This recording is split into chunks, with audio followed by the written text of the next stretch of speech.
자, 오늘은 나는 누구로 살아가고 있습니까? 라는 제목으로 말씀을 나누려고 합니다. 이 제목은 정체성에 관한 질문입니다. 나는 나를 누구로 여기며 살고 있는지, 그리고 다른 사람들은 나를 누구로 규정하고 있는지에 관한 질문이죠. 한 개인이 이 땅을 살아가면서 안에 여러 정체성을 가지고 있습니다. 여러 정체성이 복합적으로 함께 있습니다. 예를 들면요, 저는요, 제 안에 한국인으로서의 정체성이 있겠죠. 그리고 남성으로서 정체성도 있고, 한 가정의 가장으로서의, 부모로서의, 또 이 동산교회 담임 목사로서의 정체성도 있을 것이고, 무엇보다 그리스도인으로서의 정체성이 제 안에 있습니다. 이런 여러 제 안에는 정체성이 복합적으로 있지만 이것이 서로 충돌하는 것이 아니라 서로 조화를 이루면서 지찬홍이라는 사람이 어떠한 사람인가를 보여주고 있다라는 거예요. 여러 정체성들이 있는데 그래서 충돌하진 않지만 어떤 선택과 결단의 자리에서는 더 고려해야 할 우선적인 정체성이 분명히 있습니다. 여러분, 저에게 가장 우선적인 다른 정체성을 뛰어넘는 우선성을 가지는 정체성은 무엇일까요? 그리스도인으로서의 정체성입니다. 그렇죠? 그리스도인으로의 정체성입니다. 제가 대한민국 국민이지만 어떻게 살아가야 하는가 하는 것은 그리스도인으로서 나는 어떻게 살아야 하는가, 그리스도인으로서 나는 어떠한 부모가 되어야 되고 어떠한 배우자가 되어야 하고, 그리스도인으로서 나는 동산교회 담임 목사로서 어떻게 해야 되는가, 늘 그리스도인으로서 정체성을 고민하면서 또 삶을 살아가야 한다라는 거죠. 만일 그리스도인으로 정체성이 다른 정체성을 뛰어넘는 우선성을 가지지 못하면요, 신앙은 내 중심에 있는 것이 아니라 부차적인 것이 되고요, 신앙은 내 삶의 여러 장식품 중에 하나가 되고 만다라는 것입니다. 사랑하는 여러분, 여러분은 누구로 살아가고 있습니까? 여러분을 표현하는 많은 정체성에 관한 이야기가 있지만 그 중에 그리스도인으로서의 정체성은 여러분 가운데 가장 우선적인 것이 되고 있습니까? 그리스도인이라는 이 사실이 삶의 중심을 차지하고 있습니까? 혹 부차적인 것이고 여러 나의 삶의 장식품 중에 하나가 되지는 않았는가? 우리는 우리 자신의 모습을 돌아볼 수 있어야 된다라는 것입니다. 그래서 오늘 말씀을 통하여서 그리스도인으로서 정체성이 가장 우선시 되어서 나를 그리스도인으로 여기고 또 다른 사람에게 그리스도인으로 비춰지는 저와 여러분 되기를 주님의 이름으로 축원합니다. 아멘.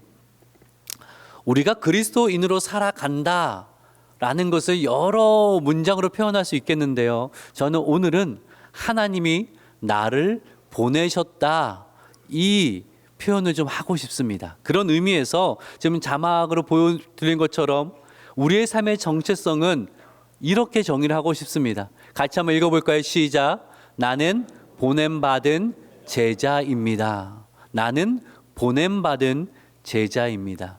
제가 오늘 설교에 목표하는 바는요, 여기 계신 모든 분들이 이 짧은 문장, 나는 보냄받은 제자입니다라는 이 문장을 마음에 새기고 갔으면 하는 것이 저의 설교의 목적입니다. 우리는 보냄받은 제자입니다. 여러분의 가정으로, 예배 마치면 가정으로 돌아가실 때 기억해야 될 것은 뭐라고요? 나는 보냄받은 제자라는 거예요. 하나님이 나를 이 가정으로 보내셨다라는 사실을 잊어서는 안 된다라는 것입니다. 학생들은 내일부터 학교로 돌아가죠. 학교에 돌아가 있을 때, 학교에서 생활할 때에 누가 나를 보내셨다? 하나님이 나를 보내셨다. 나는 누구이다? 보냄받은 제자이다. 일터에서 일을 할 때에 나는 누구이다? 보냄받은 제자이다. 내가 누군가를 만나게 될 때에 하나님이 나를 보내셔서 이 사람과 만났다라는 사실을 잊어서는 안 된다라는 거예요. 그 사람 앞에 나는 누구이다? 보냄받은 제자이다. 다시요. 나는 누구이다? 보냄받은 제자이다. 이 사실을 기억하시면 오늘 설교 잘 들으신 겁니다. 나는 누구이다? 보냄받은 제자이다. 잘하시네요. 설교 끝낼까 이제? 잘하시는데? 그러면 너무 아쉽죠? 안 아쉬우세요? 끝냈으면 하는 그런 거 아니잖아요. 자, 그러면 우리가 보냄받은 제자인데 하나님은 어떤 목적을 가지고 나를 보내셨는지, 그리고 또 나는 보냄받은 제자로서 어떻게 살아가야 하는지 좀 그 부분을 오늘 우리가 생각을 하도록 하겠습니다. 오늘 본문 7절의 말씀을 가지고 한번 묵상을 할 텐데 7절 말씀 같이 읽어봅시다. 시작. 둘씩 보내시며 더러운 귀신을 제어하는 권능을 주시고, 자, 예수님이 12제자를 부르사 보내셨습니다. 근데 보내실 때에 두드러운 특징이 드러나는데 둘씩 짝지어서 보내셨다라는 거예요. 총 6그룹으로 보내셨다라는 거죠. 12제자이니까. 왜 둘씩 짝지셨을까요? 개별적으로 12명이 다 다른 곳에 가면 훨씬 많은 곳에서 사역을 감당할 수 있을 터인데 예수님은 두 명씩 짝을 지어서 보내셨다라고 성경 기록하고 있습니다. 왜 둘씩 짝을 지었을까? 학자들은 여러 유익을 이야기를 합니다. 서로에게 격려가 됐을 것입니다. 서로에게 위로와 유익이 됐을 것입니다. 또 딴짓하지 않게 자극제가 되었을 것입니다. 둘씩 가면 한 사람은 전할 때에 한 사람은 기도할 수 있었을 것입니다. 네, 여러 유익이 있고 그 유익들을 가지고 오늘날 또 여기에 맞춘 전도법들이 많이 있습니다. 그런데요, 이것은 현대적인 관점이고 유대적인 관점으로 이 문장을 말씀을 해석할 수 있어야 되는데요.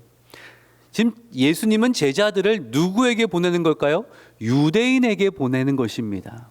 유대법에 따르면 한 증언이 신빙성을 가지려면 최소 몇 명 이상? 두 명은 같은 이야기를 해야 되는 거예요. 2명의 증인이 필요한 것입니다. 즉, 지금 예수님이 둘씩 짝지어서 유대인에게 보내신 것은 무슨 목적을 가지고 보내신 겁니까? 예수의 증인되라는 목적으로 보내셨다라는 거예요. 다시요. 예수의 증인되는 목적으로 부르셨다라는 것을 우리는 알 수가 있습니다. 하나님이 우리를 보내십니다. 우리를 가정으로, 학교로, 일터로, 또 삶의 현장으로 보내시는데 그 목적이 무엇입니까? 우리가 어떠한 삶을 살기를 원하시는 거예요? 예수의 증인으로 삶을 살기를 원하시는 겁니다. 나만 이 진리를 알고 있는 것이 아니라, 나만 복음을 알고 있는 것이 아니라 나로부터 다른 사람에게로 이 복음이 드러나고 흘러가기를 원하신다라는 것입니다. 예수가 길이요 진리요 생명인 것을 나만 알고 있는 것이 아니라 나로부터 다른 사람에게로 증거되기를 하나님은 원하신다라는 거예요. 그래서 이 사실을 잊으시면 안 됩니다. 여러분의 가정에서 하나님은 여러분을 통하여서 예수 그리스도가 진리임을 드러내기를 원하신다라는 거예요. 여러분의 일터에서, 여러분의 학교에서, 여러분의 삶의 현장에서 예수가 길이 되심을, 예수가 생명 되심을, 그 사실을 드러내기를 원하신다라는 것입니다. 이것이 참 좋은 제자의 삶이라는 거예요. 우리가 이렇게 모여서 함께 예배할 때는요, 모두 좋은 신자이고 좋은 제자입니다. 함께 우리는 하나님을 찬양했고요, 함께 기도했고요, 찬양 가운데 하나님을 사랑한다고 고백하며 하나님의 위대하심을 높였습니다. 또 이렇게 함께 주의 말씀을 듣고 있습니다. 여러분, 이때는 우리의 얼굴이 환하지 않습니까? 옆 사람의 얼굴을 보십시오. 옆 사람이 보고 있습니다. 잠에서 깨시고 옆 사람이 지켜보고 있습니다. 네, 얼굴이 어떤가요? 환하지 않아요? 그 미소가 좋지 않습니까? 마스크로 가려지기도 했지만, 여러분 이참에 좀 이렇게 인사해 볼까요? 미소가 예수님 닮으셨습니다. 한번 이렇게 인사해 볼까요? 미소가 예수님 닮으셨습니다. 네, 몇 분은 좀 억지로 하시는 것 같은데. 네. 교회 안에서 우리는 좋은 신자이고 우리는 좋은 제자입니다. 맞습니다. 그러면 교회 밖에서도 우리는 좋은 신자이고 좋은 제자입니까? 한국 교회에 교회 안에선 좋은 신자가 참 많고요. 좋은 제자가 참 많이 있습니다. 그런데 교회 밖에서도 좋은 신자가 그만큼 많이 있고 좋은 제자가 그만큼 많이 있습니까? 교회 안에서는 예수님을 사랑한다고 하나님을 사랑한다고 마음껏 고백하고 있는데 교회 밖에서도 그러합니까? 교회 밖에서 내 주변 사람들은 나를 보면서 저 사람은 주님을 참 사랑하는 사람이구나. 하나님의 모든 것이 되는 사람이구나. 저 사람은 예수를 따르는 사람이구나라는 그러한 말을 우리는 듣고 있는가? 이 고민을 할 수 있어야 된다는 거죠. 우리 오늘 말씀을 통하여서 교회 안에서도 좋은 신자고 좋은 제자여야 되지만 특별히 교회 밖에서 여러분의 삶의 터전에서 좋은 신자이고 좋은 제자가 되시기를 주님의 이름으로 축복합니다. 아멘. 자, 그러면 우리가 보냄받은 제자인데 어떻게 살아야 하는가? 이게 중요하겠죠. 어떻게 살아야 되는가? 오늘 말씀 보니까 예수님이 지침을 주셨습니다. 보냄받은 제자의 삶에 지침을 주셨는데 세 가지로 요약을 해볼 수가 있어요. 자, 보냄받은 제자의 삶의 지침 세 가지 한번 읽어봅시다. 시작. 덜어내라. 바로 여기다. 겁내지 말라. 자, 덜어내라. 여기다. 겁내지 말라. 사실은 쫄지 말라라고 하고 싶었는데 설교 적당한 용어는 아닌 것 같아서 쫄지 말라보다는 그냥 겁내지 말라라고 좀 풀어서 했지만 하고 싶은 말은 쫄지 말라는 것입니다. 네, 덜어내라. 여기다. 겁내지 말라. 네, 이 세 가지를 좀 생각을 해보도록 하겠습니다. 첫 번째는 덜어내라는 거예요. 자, 오늘 8절과 9절의 말씀을 볼까요? 8절과 9절의 말씀을 같이 한번 읽어보겠습니다. 시작. 명하시되 여행을 위하여 지팡이 외에는 양식이나 배낭이나 전대 돈이나 아무것도 가지지 말며 신만 신고 두 벌 옷도 입지 말라 하시고, 자, 8절 앞을 보시면 명하시되 여행을 위하여라고 되어 있죠. 여행을 위하여. 지금 본문의 이 말씀 원어를 직역을 하자면 그들의 길을 위하여라고. 그들의 길을 위하여. 길이라는 것은 그냥 걷는 길을 가리키기도 하지만 한 사람의 삶의 태도와 인생을 가리키는 단어이기도 하잖아요. 당시의 제자는요, 스승의 길을 따라가는 사람으로 정의되었습니다. 스승의 길을 따라가는 사람. 예수의 제자는 예수님이 걸어가신 그 길을 따라가야 되거든요. 그 길을 따를 때에 첫 번째 하신 말씀은 어떤 말씀하셨어요? 지팡이 외에는 양식이나 물건 넣을 배낭이나 전대나 그런 거 가져가지 말고, 그리고 신을 신고 옷도 두 벌 이상 챙기지 마. 이렇게 말씀을 하시는 거예요. 그때 좀 상황을 그려보세요.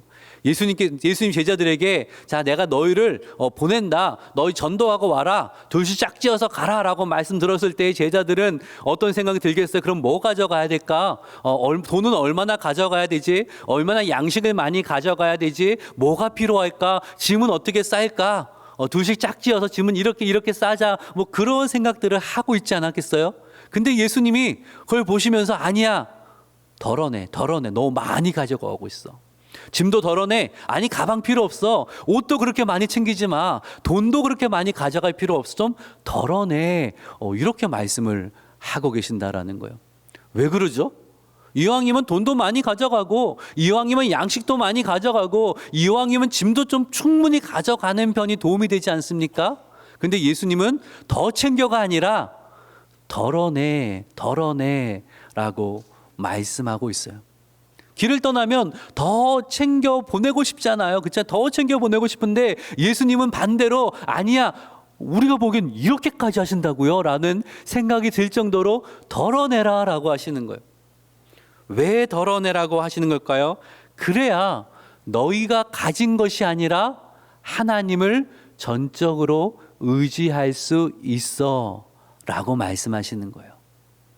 너희가 가진 것이 아니라 하나님을 전적으로 의지할 수 있어. 그러기 위해 덜어내라고 하시는 거예요. 무소유의 삶을 말씀하시는 것이 아니라 하나님을 전적으로 의탁하는 삶을 말씀하시는데 그걸 위해서 덜어내는 훈련을 할 수 있어야 된다라는 거예요. 여러분 생각해 보세요. 우리의 삶에서 하나님의 능력이 나타날 때가 어떤 때입니까? 많은 것을 채워놨을 때예요. 건강이 넘쳐나고 돈도 많고 능력도 많고 하는 모든 일이 다 잘 될 때에 하나님의 능력이 막 나타나던가요? 아니요. 그때는 그렇지가 않더라고요. 왜요? 하나님 의지하지 않아도 충분히 갖고 있어요. 충분히 많이 가지고 있어요. 이거 더 가지면 내가 더 잘 살 거라는 생각이 들거든요. 그때는요, 그렇게 하나님 의지하지 않아요.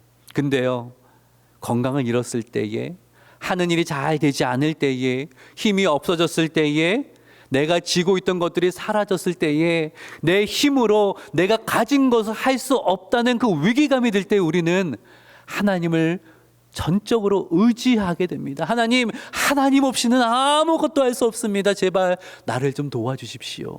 그렇게 기도하게 된다라는 거예요.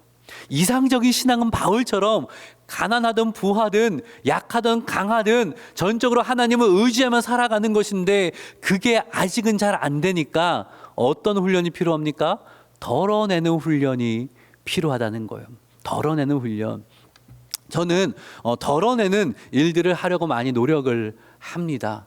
예를 들어 물질적인 그 부분에 있어서는요, 여기서 구체적으로 말씀을 드릴 수는 없지만 나름대로 저의 기준이 있습니다. 이 정도면 우리 5 식구가 살아가는 데는 큰 문제가 없다. 그 기준이 있어요. 그러면 만약에 그 기준 이상의 것이 나에게 생긴다면 이것은 하나님이 나누라고 맡기신 거구나라는 생각을 하기로 결정을 했습니다.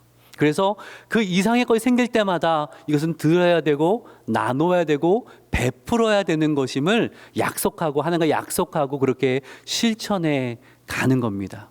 그러지 않으면요, 자꾸 욕심이 생기기 마련이에요. 견물생심이라고 더 많이 가지고 싶고 더 많이 쥐고 싶고 그러면 물질을 따르는 인생이 될 수 있거든요. 그러지 않기 위해서는 덜어내는 훈련을, 연습을 매일 기도하면서 하는 겁니다. 제가 20년 이상 목회를 하면서 발견한 것은요, 삶의 여러 가지, 특별히 믿음의 문제, 여러 가지 문제들은 없어서 생기기보다는요, 여러 문제들은요, 더 많이 가지려 할 때 발생하더라고요. 어떤 집안을 보면요, 더 많이 가지려는 그 마음 때문에 형제가 나뉘어지고 집안 사람들이 서로 보지 않는 일들이 일어나더니까요. 더 많이 가지려 하다 보니까 무리하다 건강을 잃는 일들이 일어나고, 더 많이 가지려고 쥐려고 하다 보니까 하나님을 의지하는 것이 아니라 세상을 의지하고 가진 것을 의지하고 믿음에서 흔들리는 그런 모습들을 저는 많이 봐왔습니다. 그러기 제가 제안드리고 싶은 것은 덜어내는 훈련을 하십시오. 덜어내는 훈련을 하십시오. 여러분 너무 분주하게 살고 있지 않습니까? 여러분의 일정을 좀 덜어내 보십시오. 그리고 그 여유를 가지고 하나님과의 시간을 가져보셔야 된다라는 거예요. 너무 사람과 경쟁하면서 저 사람이 이만큼 올라가 나는 더 올라가야 돼. 저 사람이 이만큼 가져서 나는 더 가져야 돼. 그렇게 살아가고 있지 않습니까? 여러분 덜어내 보십시오. 우리의 삶의 목적이 더 많이 가지고 더 높이 올라가는 것이 아니라 우리의 정체성은 보냄받은 제자라니까요. 그러니까 넘치는 건 좀 덜어내면서 그렇게 살아가야 된다는 거예요. 덜어내면 삶이 단순해지고요. 단순해지면 내가 나가야 길이 보이는 것입니다. 덜어내면 공간이 생겨서 하나님이 역사하실 공간이 생기는 거예요. 근데 나의 것으로 계속 꽉꽉 채워다 보니까 내 삶에 하나님이 역사하실 공간이 없는 겁니다. 사랑하는 여러분, 덜어내는 연습을 하십시오. 덜어냄을 통하여서 하나님의 역사하심을 경험하는 저와 여러분 되기를 주님의 이름으로 축복합니다. 아멘. 자, 두 번째, 첫 번째는 덜어내라. 두 번째 뭐라고요? 바로 여기다라는, 바로 여기다. 좀 풀어서 말씀을 드리면 바로 여기가 하나님이 보내신 내 지경이다라는 거예요. 바로 여기가 뭐라고요? 하나님이 보내신 내 지경이다라는 거예요. 자, 10절의 말씀을 같이 한번 읽어봅시다. 시작. 누구의 집에 들어가거든 그곳을 떠나기까지 거기 유하라 라고 하셨어요. 자, 제자들이 전도 여행 가면 어느 마을에 들어가면은 거기 어느 한 집에 거해야겠죠. 무작정 집을 두드리고 나 거기 있겠습니다라고 하진 않았을 거예요. 사람들에게 조언을 구하면서 기도하면서 한 집에 들어가서 이제 거기 머물게 되겠죠. 근데 어떤 일이 생기겠습니까? 지내다 보니까 생각과 달라요. 지내다 보니까 같이 긴 집이 너무 좁은 것 같아. 지내다 보니까 너무 생각지 못하게 불편함이 생겨요. 마을을 알아보니까 저 A라는 저분 집에 가면 훨씬 더 나을 것 같아요. 훨씬 더 사역도 잘 될 것 같고 편할 것 같아요. 그럼 무슨 마음이 들어요? 저 집으로 옮겨가자. 여기보단 저기가 낫겠다. 그럼 더 잘 되겠다라는 마음이 생겨서 여기저기 옮겨 다닐 수 있거든요. 근데 예수님이 그걸 금해버리신 거예요. 그러지 말고 그 마을을 떠날 때까지는 그냥 거기서 끝까지 머물러라 라고 하셨다라는 거예요. 왜요? 여행 간 것이 아니라 보냄받은 제자이기 때문이에요. 성도의 삶에 우연은 없어요. 성도의 삶에 우연이라는 것은 없어요. 우연을 가장한 하나님의 섭리입니다. 우연을 가장한 하나님의 섭리입니다. 그러므로 제자들이 가서 유하는 것은 하나님의 섭리하신 가운데 그곳에 가게 된 거예요. 그러니 하나님이 떠나라고 하실 때까지는 거기 머물러 있으라는 거예요. 내 마음에 들지 않는다고, 상황이 편하지 않다고 옮기지 말라라고 하셨다라는 거예요. 자, 그러면 이 말씀을 우리의 삶에 적용을 한번 해봅시다.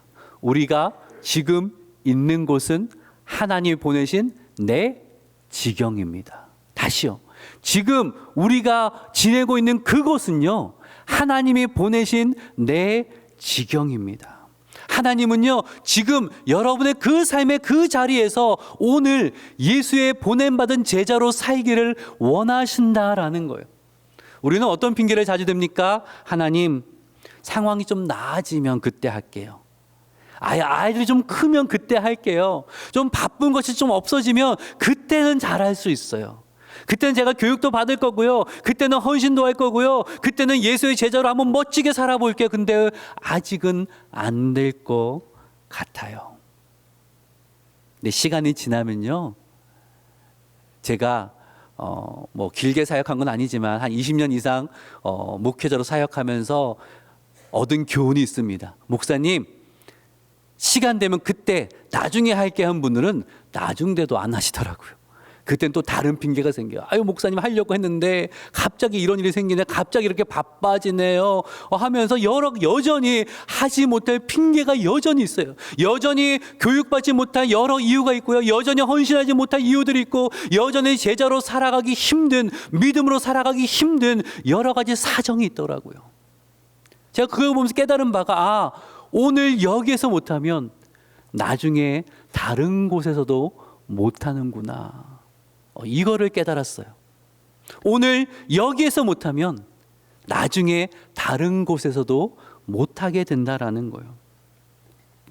여러분 기억하세요. 하나님은요, 오늘 주기 원하시는 은혜가 있어요. 오늘 주고 싶은 은혜가 있어요. 근데 뭘 요구하세요? 오늘의 순종을 요구하세요. 오늘 순종할 때에 오늘 채워주실 것이 있어요. 오늘의 기적과 오늘의 축복이 있어요. 그런데 자꾸 하나님 오늘 말고 내일이요, 여기 말고 다른 곳에서요, 좀 상황이 나아지면요, 그러다 보니까 하나님은 오늘 주기 원하시고 오늘 이 자리에서 허락하기 원하시는 하나님의 은혜와 복을 놓치고 살아가는 거예요. 얼마나 안타까운 일입니까? 사랑하는 여러분, 신앙은 오늘입니다. 신앙은 여기에서 관련된 거예요.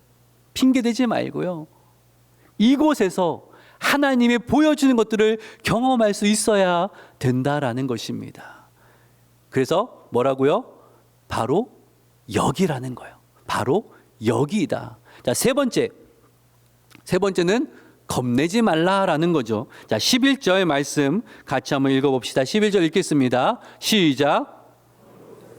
너희를 영접하지 아니하고 너희 말을 듣지도 아니하거든 거기서 나갈 때 발 아래 먼지를 떨어버려 그들에게 증거를 삼으라 하시니 어떤 상황이 있을 거라는 거야? 너희를 거절할 상황이 있을 거야.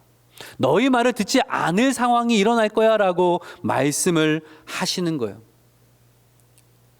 자, 오늘 이 상황이 어떠한 지금 상황 가운데 예수님 말씀하신 거예요?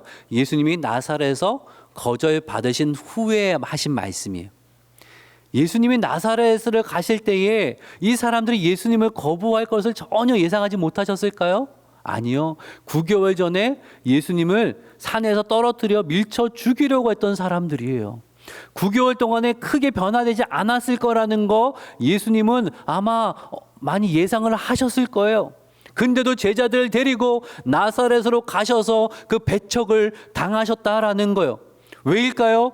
제자들을 보내기 전에 그동안 제자들의 예수님을 환영하는 많은 무리들을 봤다면 이제는 뭐도 봐야 돼요? 예수님을 거절하는 사람들도 봐야 되거든요. 환영받는 경험도 필요하지만 거절받는 경험도 필요하거든요. 거절받았을 때 어떻게 해야 되는가 이거 알아야 되거든요.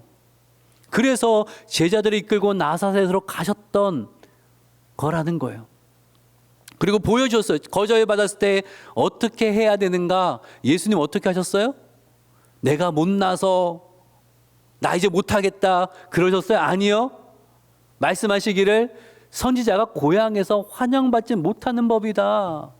그 말씀하시고 참 이 사람은 믿음이 없다라고 하시면서 어떻게 하십니까? 아무 권능을 행하실 수 없어 소수의 사람은 고쳐주시고 다른 촌으로 다니면서 두루 복음을 전하셨다라고 성경 기록하고 있어요. 무슨 말이에요? 그 예수님 나사렛에서 권능을 행할 수 없으셨던 것은 누구 때문이라는 거예요? 나사렛 사람들의 믿음 없음과 거절 때문이었다라는 거예요. 그리고 그런 일들이 너희에게도 일어날 거라는 거예요. 그때 기억하라는 거죠. 예수님과 함께 할 때 환영도 받지만 예수님과 함께 할 때 거절도 받을 수 있구나. 예수님과 함께 할 때에 모든 일이 잘 될 수 있지만 예수님과 함께 할 때에 거절당하고 막힐 수도 있는 거구나라는 것을 꼭 기억하라고 말씀하시는 거예요. 그때도 묵묵히 그 주어진 사명을 감당해라라고 말씀하시는 거예요. 제자들에게 주어진 사명은 사람들을 변화시키는 것이 아니라 전하는 거예요. 변화시키는 것이 아니라 전하는 거예요. 열매된 책임은 물어보지 않으세요. 정말 전했냐? 열심히 전했냐? 그거 물어보신다라는 거예요. 여러분, 그러기에 거절당하는 거 두려워하지 마세요. 믿음으로 살아가다가 제자로 살아가다가 거절당하는 거 겁내지 마세요. 특별히 복음을 전하다가 거절당하는 거 그거 겁내지 마세요. 조금은 광고 시간에 말씀을 드릴 거고 또 주보 안에 있는 삽지도 보셨겠지만 10월 27일 마지막 주일에 우리가 총동원 전도주일을 가지려고 합니다. 또 때가 됐구나. 또 목사님이 앞에서 전도대상 작정하라고 강요하실 거고 또 제출하라고 할 거고 기도하라고 할 거고 초청하라고 할 거고 아이고 부담스러운 계절이 찾아왔다 그런 생각이 드는 분들이 많이 계실 거예요. 힘든 일 알고 있어요. 힘든 거 압니다. 남편 오랫동안 남편을 이야기했는데 남편이 끄떡도 하지 않아요. 친구들 만나면 야 너 교회 가자 말 좀 하지 마. 뭐 자꾸 그렇게 나의 핀잔을 준단 말이에요. 잘 안 돼요. 힘들어요. 알아요. 저도요. 제 성향상 다른 사람이 힘들어하는 거를 막 강요하고 싶지 않은 게 제 성향이에요. 그래서 가끔은요. 하지 말까? 이런 생각이 들 때도 있어요. 근데 해야 돼요. 왜요? 제자의 삶의 방식이에요. 제자 삶의 방식이에요. 여러분 예수님이 승천하시면서 제자들에게 무슨 말씀하셨어요? 야 행복하게 살아라. 야 부자 되라. 야 성공해라. 이런 말씀하셨어요? 아니요. 복음을 전해라. 나의 증인 되어라. 내가 너와 함께 할 거다. 권능을 너에게 주었다. 제자 삼아라. 그 말씀 하셨어요. 그거 하나 부탁하고 가셨어요. 제자의 삶에서 복음을 전하는 것을 빼버리는요. 그거 반쪽짜리예요. 영혼을 섬기는 그 일이 없다면 반쪽짜리 신앙이에요. 내 삶의 터전에서 내가 영혼을 위해 기도하지 않고 내가 영혼을 섬기지 않고 주께를 인도하기 부단히 노력하지 않는다면 나는 교회 밖에서 제자로 살아가고 있는 거예요. 예수님 보기에는 아니에요. 아니에요. 우리가 그것을 잊어서는 안 된다라는 거예요. 그러면 사람들이 거절할 수 있어요. 야, 그만해라라고 말할 수 있어요. 그러면 그거 두려워해서 하나님을 두려워하지 않는다면 그거 안 되잖아요. 그렇잖아요. 사람들이 다 나를 환영해도 하나님 나를 환영하지 않으면 그건 무슨 소용이에요. 반대로 사람들이 나를 환영하지 않아도 하나님이 나를 환영하시고 하나님 나를 기뻐하시고 하나님 나를 기억하시고 하나님 나를 높여주시면 그게 최고인 거 아닙니까? 그러니 여러분 거절받을까 봐 침묵하지 마세요. 겁내지 마세요. 하나님 나를 보내셨기에, 하나님 나와 함께 하시기에, 하나님 나를 붙들어 주시기에, 나에게 권능을 주셨기에 다시 한번 이 가을에 작정하고 기도하시기를 바랍니다. 하나님이요, 몇 명을 주께로 인도하냐? 여러분, 우리 하나님 결과, 성과 중심주의 이런 거 아니시잖아요. 하나님 다른 거 물어보실 거예요. 얼마나 어떻게 기도했느냐, 어떻게 노력했느냐, 내가 너에게 달란트를 주었는데 그걸 가지고 어떻게 살았느냐, 그거 물어보실 거예요. 하나님 앞에 설 대답이 있어야 되잖아요. 그러기에 여러분 겁내지 마십시오. 오늘 본문의 말씀을 보면요, 예수님이 제자들에게 권능을 주셨대요. 권능을, 그분의 권세와 권능을 주셔서 능히 그 일을 할 수 있게 하셨다라는 거예요. 그래서 오늘 본문의 그 마지막 부분은요, 뭐라고 말씀하냐면 제자들이 회개하고 전파하니까 많은 귀신이 쫓아내면 많은 병자를 주께 돌아오는 놀라운 역사가 일어났다라고 말씀하고 있어요. 그러니 두려워하지 말고 믿고 순종하면 하나님 놀라운 일을 이루어 주실 거다라고 말씀하고 있는 겁니다. 이제 말씀을 마칩니다. 나는 누구로 살아가고 있습니까? 라는 질문을 가지고 오늘 말씀을 시작했습니다. 우린 누구입니까? 우린 누구예요? 보냄받은 제자. 다시요. 잘못해서 설교 한번 더 하게 생겼어 지금. 다시요. 우린 누구입니까? 보냄받은 제자입니다. 이를 위해 지침 세 가지. 첫 번째, 덜어내라. 그 밑에도 읽어볼까요? 시작. 덜어내는 훈련을 통해 하나님을 전적으로 의지합시다. 두 번째, 뭐다? 바로 여기다. 읽읍시다. 시작. 하나님이 허락하신 지경이다. 지금 여기가. 자, 3번 뭐라고요? 겁내지 말라. 읽읍시다. 시작. 거절받을 것을 두려워하지 말라. 이 지침을 생각하시면서 한 주 교회 안에서만 신자요 제자로 살아가는 것이 아니라 교회 밖에서 하나님이 기뻐하시는 신자이고 하나님이 기뻐하시는 제자로 살아가는 저와 여러분 되기를 주님의 이름으로 축복합니다. 아멘. 기도합니다.